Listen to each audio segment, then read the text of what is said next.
আস্তে আস্তে বাবা। হ্যাঁ আচ্ছা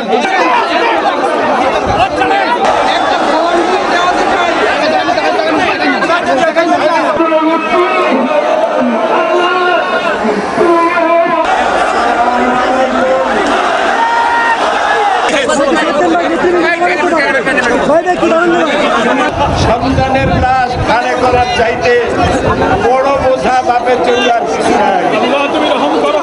আল্লাহ আমার কলিজার টুকরা সন্তান সারা বাংলাদেশের বাইরে কোরআনের তাফসীর করত। আল্লাহ তুমি তাকে জান্নাতুল ফেরদাউস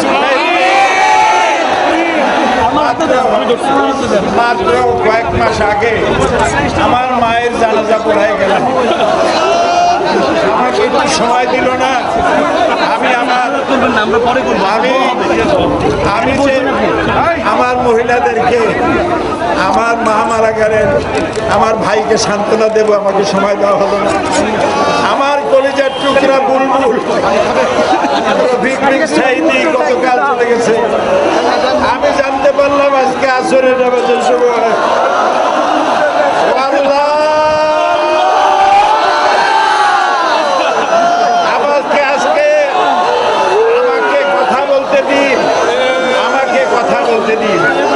আমি আজকে 50 বছর কোরআনের তাফসীর করেছি সারা বাংলাদেশে, সারা পৃথিবীতে।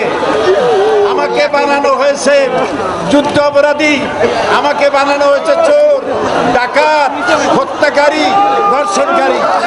আমি আল্লাহর নামে কসম করে বলছি, আল্লাহ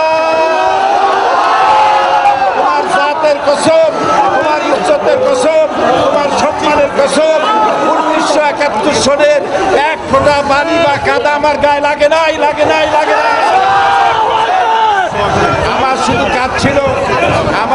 কাজ ছিল কোরআনের প্রচার করা।